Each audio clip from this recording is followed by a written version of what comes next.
March 21, 2006, a seemingly quiet Tuesday in rural New Hampshire, but behind the gates of a secluded horse farm, something unimaginable was unfolding.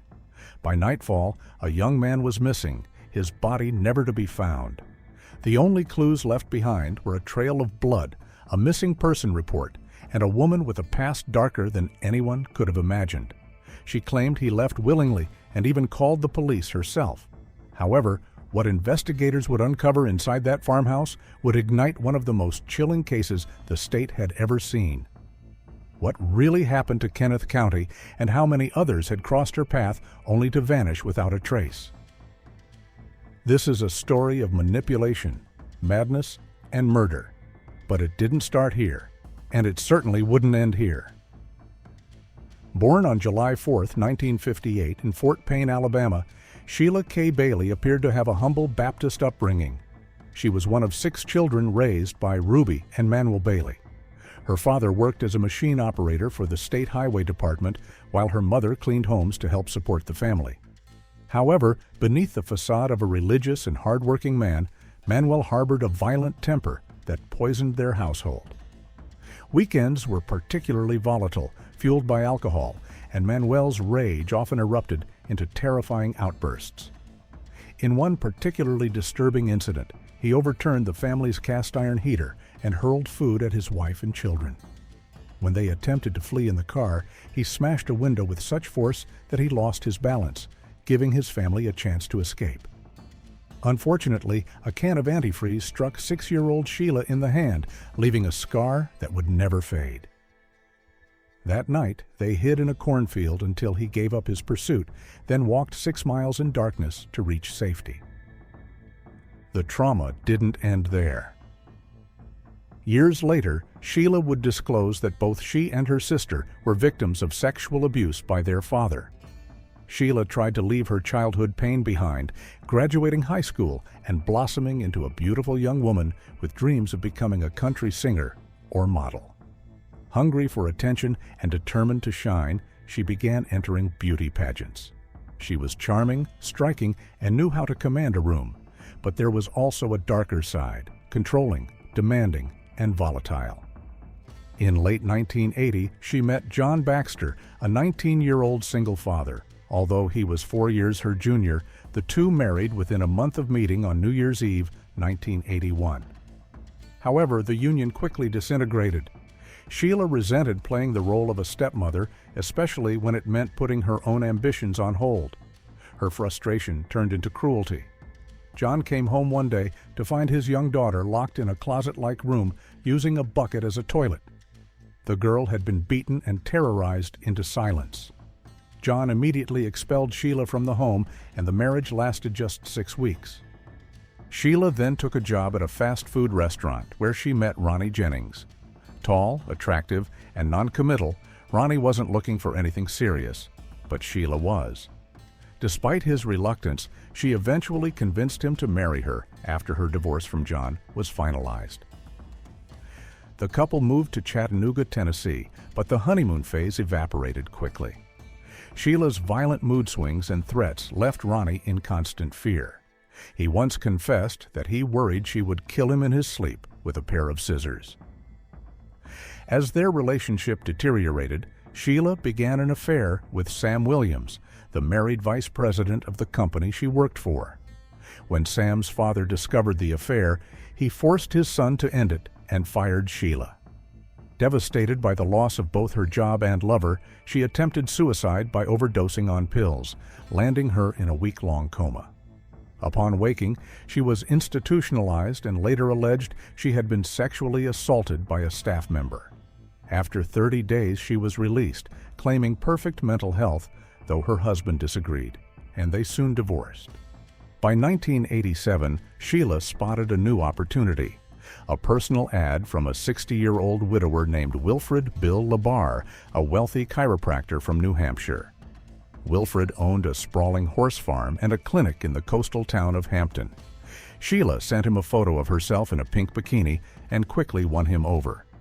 Though they never officially married, she took his last name and moved into his home, becoming the office manager at his clinic. She impressed him with her ability to collect on unpaid bills, and Wilfred even supported her dream of becoming a country music star by taking her to Nashville, though nothing came of it. What did emerge were frequent police calls to their home due to her violent behavior. Wilfred, once full of life, became withdrawn and anxious, a change that his daughter found deeply troubling. Eventually, they separated, but Wilfred allowed her to live in an apartment above his clinic. In late 1994, Sheila met Wayne Inenis, a Jamaican migrant worker recovering from a car accident. He visited the clinic for treatment, and Sheila, drawn to his looks, quickly initiated a romance. By August 1995, they were married. Yet even as a wife, Sheila maintained an intimate bond with Wilfred. Things with Wayne turned dark. Sheila accused him of trying to run her off the road, punching her in the head, and kicking her. Despite these allegations, she continued communicating with him, even asking him to kill Wilfred so she could inherit his property and business. Wilfred's daughter learned of the plot and took legal action, obtaining a restraining order to keep Sheila away from her father for a year.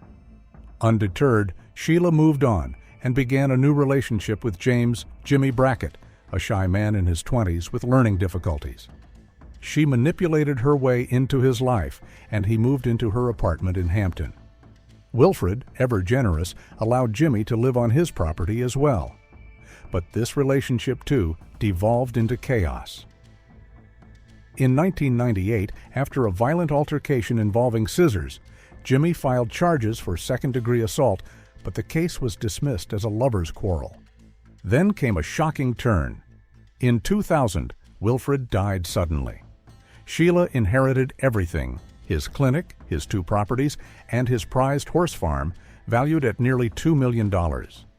His daughter was stunned and suspected foul play, believing her father had been manipulated, threatened, and possibly poisoned. Yet the death certificate cited heart failure as the cause. While Laura, Wilfred's daughter, pleaded for someone to reopen the investigation into her father's death, Sheila took swift control of the aftermath. She arranged for Wilfred's body to be cremated and scattered the ashes across the horse farm, eliminating any possibility of a second autopsy for Laura, who had already lost her father, and now any chance of proving foul play. The pain was immeasurable. Meanwhile, Sheila moved into the sprawling estate and resumed life as though nothing had happened. She was often seen speeding down New Hampshire roads in her silver Mercedes-Benz, her perfectly dyed blonde hair blowing in the wind. Outwardly, life looked polished, but behind the scenes, Sheila was spiraling. She began carrying weapons, using them to intimidate those around her. Her behavior became increasingly erratic and aggressive, and her reputation in town grew darker by the day. Despite this, she never abandoned her old manipulative charm. Around this time, Sheila began flooding the local police department with complaints, over 100 calls in total, about imaginary noise disturbances, fictitious domestic violence, and petty neighborhood grievances. Many believed she had an ulterior motive, luring attractive police officers to her home for her amusement. The accusations weren't baseless. Officers filed reports describing visits to her residence where Sheila greeted them in various states of undress or made inappropriate advances. Over time, her antics made her a pariah among the local force, someone officers actively avoided. Sheila also had a disturbing habit of hiring young, vulnerable men under the guise of employment, only to seduce and dominate them physically and emotionally. Many of these men left the property injured, sometimes even bleeding. Rumors circulated that a few of them simply disappeared, but no evidence ever emerged to confirm foul play. What did surface, however, were hundreds of hours of audio recordings in which Sheila could be heard berating and interrogating her victims, sometimes speaking to herself in chilling monologues. Her instability had become undeniable. In 2004, Sheila made a move on a male neighbor, inviting him over for drinks and sex. When he declined, she followed him into the woods twice, armed with a rifle. He survived, but was left traumatized.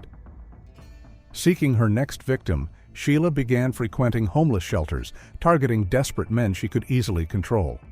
Her first recruit was 38-year-old Michael Dio, whom she met in a New Hampshire shelter. Michael had once dreamed of being a songwriter and regularly recited lyrics at clubs in New Haven and New York. However, after a failed marriage and losing custody of his son, he turned to drugs and alcohol, eventually landing on the streets. Sheila offered him a place to stay in exchange for work on the farm. Soon, as with others before him, their relationship became sexual. Grateful and naive, Michael called his family to boast about his wealthy new girlfriend, a landowner who took care of him. To Sheila's advantage, Michael's parents were charmed but skeptical.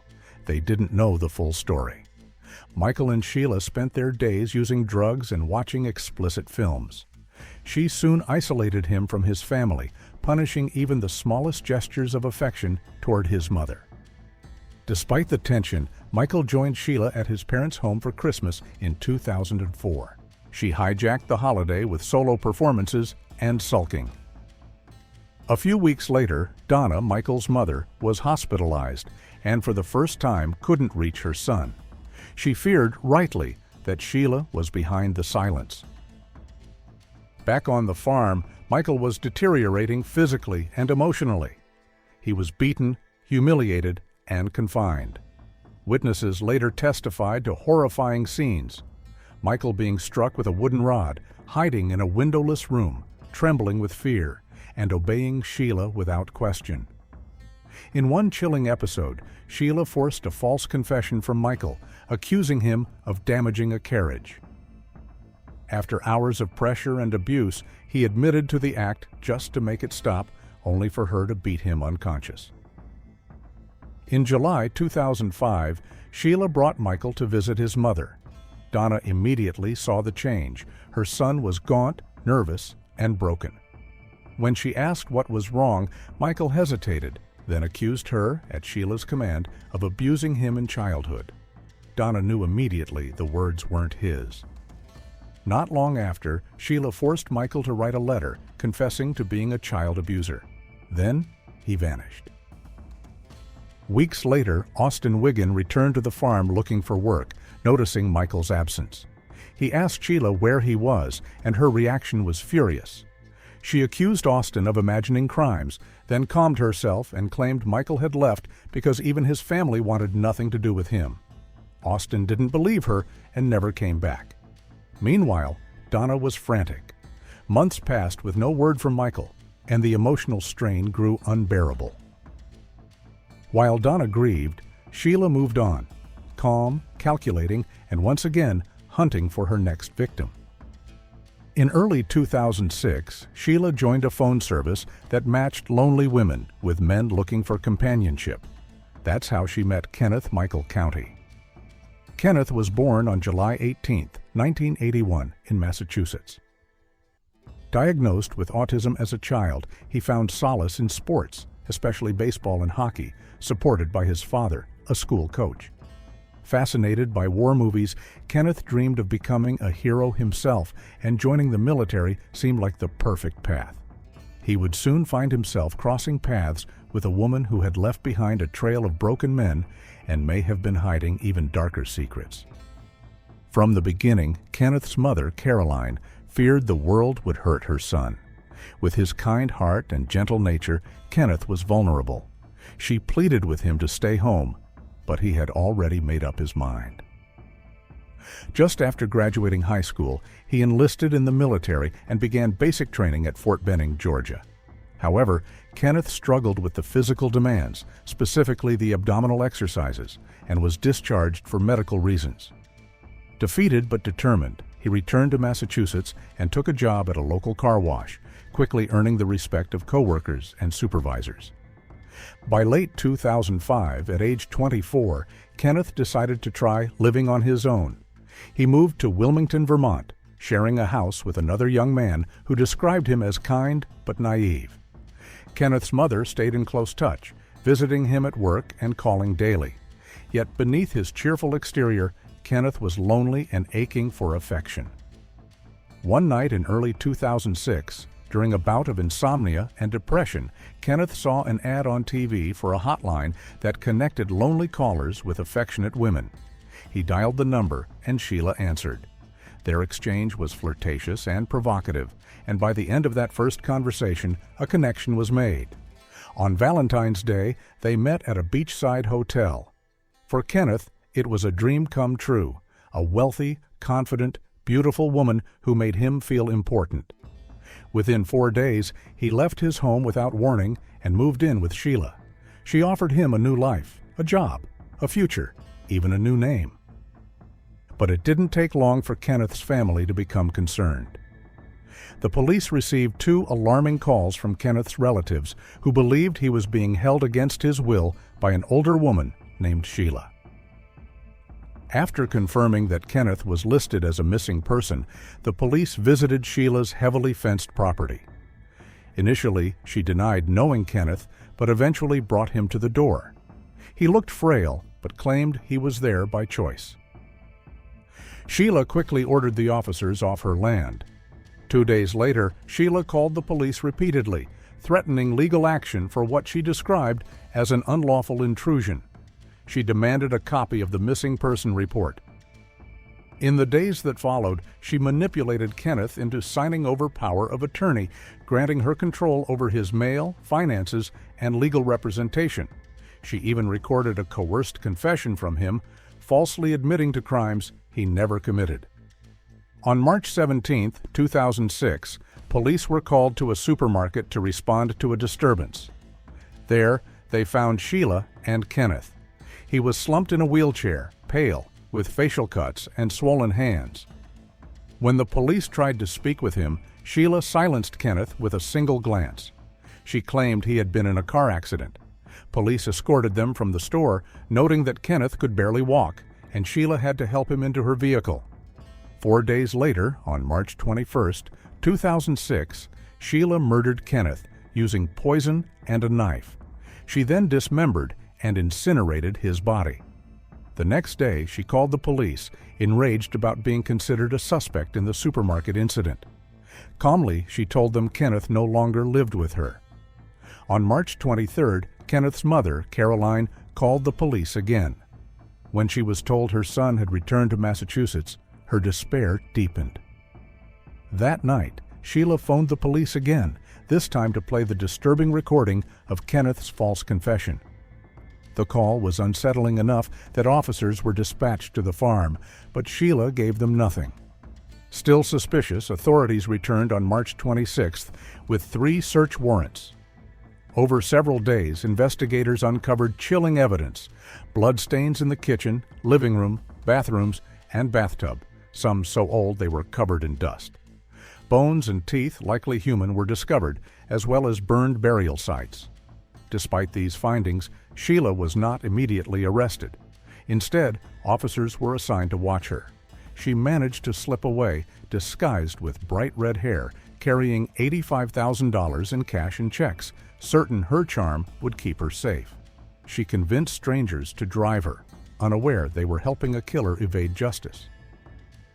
By the time a warrant was issued on March 31st, she had fled. But 48 hours later, Sheila was found with $33,000 in cash, a $50,000 check, and a stash of cannabis. On April 3, 2006, she was charged in Massachusetts as a fugitive and for drug possession. She didn't fight extradition and was sent to New Hampshire to face a far more serious charge: first-degree murder.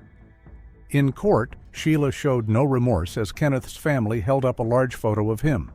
She sat emotionless beside her attorney, insisting to the media that she was innocent and accusing the police of orchestrating a conspiracy.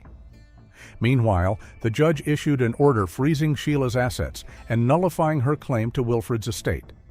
Laura, Wilfred's daughter, challenged the will, arguing that Sheila had manipulated her father into signing over everything. Investigators kept searching the property, convinced that Kenneth wasn't the only victim. Many of the blood samples didn't match Kenneth's DNA, and attention turned to another missing man, Michael Deloge. Soon after, authorities pumped the property's septic tank beneath the sewage and melting snow, finding bullet fragments, a cell phone, a bone, and Michael's birth certificate.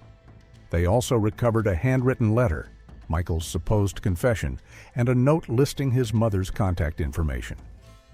Donna had gone nearly a year without hearing from her son, and when she was contacted by detectives, it brought a painful confirmation that Michael had met a tragic end. In October 2007, Sheila was declared indigent, meaning the state would pay for her defense. Her trial was scheduled for March 2008, but a month before it began, her legal team made a startling announcement. Sheila confessed to killing both Kenneth and Michael. She claimed divine inspiration, saying God had appointed her as an avenging angel to punish abusers. Until then, she had not been formally charged with Michael's death. The confession horrified the victims' families, while prosecutors planned for a life sentence. Many feared she might manipulate her way into a psychiatric facility and eventually secure her release. Before the trial began, investigators revealed they had discovered severed fingers on the property, none of which belonged to Kenneth or Michael. The evidence was withheld from the current case but hinted at more victims. The trial began in May 2008. Sheila's defense argued she suffered from delusions, believing she was on a holy mission. They claimed she imagined neighbors were plotting against her and that she was haunted by ghosts. The prosecution painted her as manipulative, dangerous, and pathologically cruel. Her false abuse accusations were weapons used to control and isolate. More than 40 witnesses testified, including ex-partners James "Jimmy" Brackett and Wayne and Ennis, as well as Wilfred's daughter, Laura. After 5 weeks of testimony, the jury deliberated for 2 days. On June 20, 2008, they returned with a unanimous verdict: guilty. Sheila collapsed into her attorney's arms, declaring, "Thank God they found me sane." She was sentenced to life in prison without the possibility of parole for the murders of Kenneth Countie and Michael Dio. As families wept and embraced, justice had finally been served. Though no other remains were ever recovered, investigators remain convinced there may have been more victims. Sheila appealed in 2010, but her motion was denied. Today, she serves her sentence at the Homestead Correctional Institution in Florida. Her legacy remains one of chilling manipulation and relentless cruelty, a dark charisma that masked the soul of a predator. This harrowing case serves as a stark reminder of how appearances can deceive and how evil can hide behind charm and manipulation. Sheila K. Bailey's path of destruction left shattered lives, unanswered questions, and a chilling legacy in New Hampshire's history. Thank you for tuning in. Don't miss out. Subscribe now for more thrilling investigations that bring the shadows to light.